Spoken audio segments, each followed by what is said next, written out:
Anda masih bersama kami dalam Breaking News Kompas TV. Saudara, hari ini Komisi 13 DPR RI melakukan inspeksi mendadak atau sidak ke Rutan Salemba pasca adanya 7 tahanan yang kabur dari Rutan Salemba. Saudara, lebih lengkapnya kita akan bahas bersama dengan pakar hukum pidana Abdul Fikar Hajar. Selamat pagi, Pak Fikar. Selamat pagi, Mbak. Iya, Pak Fikar, ini kan tadi sebelumnya jurnalis kami mengatakan bahwa 7 tahanan ini kabur pada Selasa dini hari dan baru diketahui pada saat adanya serah terima jaga saat apel antara petugas yang berjaga malam kepada petugas yang berjaga pada pagi hari. Nah, apa yang bisa Anda cermati dari kronologi ini, Pak Fikar? Iya, nomor satu kalau menurut saya ini kelalaian, kesiagaan menjaga tahanan gitu ya. Artinya apa? Artinya mereka dibiarkan begitu saja tanpa penjagaan yang ketat sehingga ada kesempatan mereka untuk melarikan diri gitu ya. Ya itu terlihat tadi terlihat dari masa pada melarikan dirinya itu pada masa jeda antara petugas yang satu ke petugas yang lain gitu ya. Karena itu kemudian baru diketahui pada saat petugas baru menerima tanggung jawab penahanannya. Nah, karena itu kemudian dia melihat, oh ternyata umpamanya kurang atau ada yang lari, ternyata kan begitu, baru diketahui paginya gitu. Nah ini menurut saya mestinya itu kan tidak terjadi karena tanggung jawab pengamanan sepenuhnya ada pada rutan itu gitu. Jadi ganti orang atau tidak ganti orang ya mestinya pengamanan itu siaga terus begitu. Begitu, Mbak. Jadi ini adalah faktor kelalaian dari petugas? Menurut saya ya, gitu. Dari sudut itu bisa dikatakan faktor kelalaian. Tetapi di balik itu juga sangat mungkin ada faktor kesengajaannya gitu ya. Kesengajaan dalam pengertian memberi kesempatan gitu ya. Nah itu bisa juga umpamanya kalau diselidiki secara dalam gitu. Nah cuma dari fakta itu sekarang kita hanya bisa melihat itu kelalaian sebenarnya, kelalaian menjaga tahanan di dalam rumah tahanan negara itu, begitu, Mbak. Terkait dengan dugaan adanya petugas yang kemudian melakukan untuk membantu tahanan yang kabur, Anda melihatnya seperti apa? Karena kan ini tidak serta-merta rencananya spontan dilakukan oleh ketujuh tahanan ini. Iya, nah itu tadi tahanan ini bukan tidak berpikir gitu, apalagi banyak 7 gitu ya. Artinya mereka tahu sebenarnya celah-celah di mana petugas itu lalai gitu ya, di mana petugas itu tidak mengawasi mereka secara ketat gitu. Nah karena itu kemudian itu dimanfaatkan. Nah itu yang menurut saya itu yang terjadi.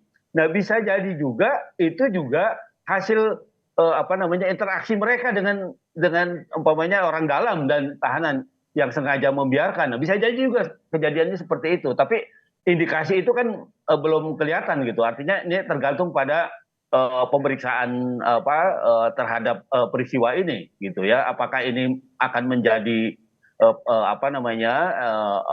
dipersoalkan sebagai perkara pidana umpamanya karena kelalaiannya mengakibatkan pelarian ini dan sebagainya gitu ya. Apakah memang ini hanya persoalan administratif saja gitu. Tetapi pelariannya sendiri menurut saya ini mestinya menjadi pelajaran Kementerian rutan itu di bawah Kementerian Hukum kalau nggak salah ya. Lembaga pemasyarakatan itu di bawah Kementerian Hukum. Nah, saya kira ini harus menjadi pelajaran juga bagi Kementerian Hukum untuk menertibkan petugasnya yang bertugas terutama di rutan-rutan. Kalau di lembaga pemasyarakatan saya kira itu sudah ketat lah karena itu memang semuanya isinya narapidana. Tapi kalau tahanan ini orang yang belum pasti bersalah juga, Mbak. Artinya ketika dia diputus tidak bersalah juga oleh pengadilan dia juga harus dilepaskan begitu. Nah, karena itu rutan ini kalau kita bilang tidak jelas siapa penanggung jawabnya juga tidak ya karena memang dia adalah tahanan pengadilan yang dijaga oleh petugas di rumah tahanan negara di bawah koordinasi umpamanya Kementerian Hukum. Begitu. Idealnya Mbak. seharusnya seperti apa, Pak Fikar? Ya, idealnya menurut saya ada juga petugas-petugas yang dikirim atau atas nama pengadilan untuk mengawasi itu, ikut mengawasi itu. Karena sebenarnya tanggung jawab kan yang menahan ini hakim. Ya kalau di rutan itu pasti yang menahan itu hakim, bukan penyidik atau bukan penuntut gitu. Karena kalau penyidik, polisi atau jaksa itu mereka biasanya punya tahanan sendiri ya di masing-masing kejaksaan atau masing-masing di kepolisian. Tapi begitu masuk ke rutan, ini artinya perkaranya sudah masuk ke pengadilan dan penahanannya dilakukan oleh hakim yang mengadili. Nah, itu artinya pengadilan atau pengadilan Mahkamah Agung dalam hal ini punya kewajiban juga ikut menjaga gitu. Nah, karena itu menurut saya di rutan-rutan ini mestinya ada juga petugas dari pengadilan ya yang ikut bertanggung jawab menjaga tahanan, begitu, Mbak. Oke, kita tahu kan 7 tahanan kabur dan sampai saat ini masih terus dilakukan pencarian dan juga pengejaran terhadap ke-7 orang yang kabur ini. Evaluasi apa yang bisa dilakukan oleh Lapas dan juga Kementerian Hukum dalam hal ini, termasuk juga Komisi 13 DPR RI yang hari ini melakukan sidak ke sana dan rencananya akan segera membentuk panja atau panitia kerja. Cukupkah hanya sampai di situ? Iya, Komisi 13 itu kepentingannya adalah melihat apakah regulasi yang ada selama ini gitu ya sudah mumpuni dalam pengertian sudah bisa menjaga umpamanya memberikan tahanan yang memang harus ditahan di situ gitu ya.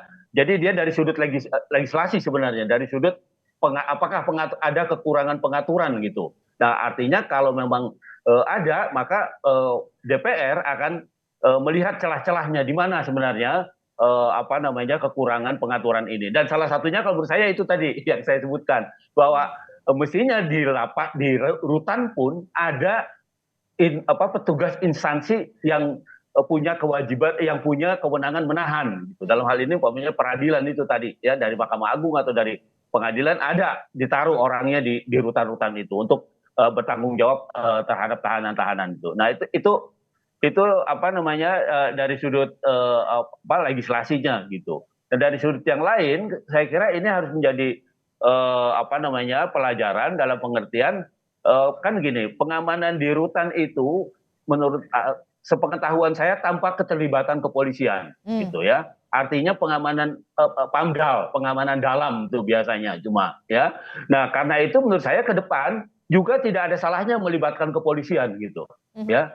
Kepolisian terutama di bagian-bagian luar dari tempat penahanan itu. Nah, itu artinya ada koordinasi dengan petugas kepolisian sebagai penanggung jawab keamanan dan ketertiban. Begitu, Mbak. Oke, kita akan tunggu bagaimana hasil pertemuan antara Komisi 13 DPR RI dengan pihak Lapas dan juga next-nya akan dilakukan panja atau dibentuk panja. Kita akan lihat bagaimana soal 7 tahanan yang kabur ini seperti apa dan evaluasinya akan seperti apa. Terima kasih Pak Fikar telah bergabung bersama kami dalam Breaking News Kompas TV. Sehat selalu, selamat pagi Bapak.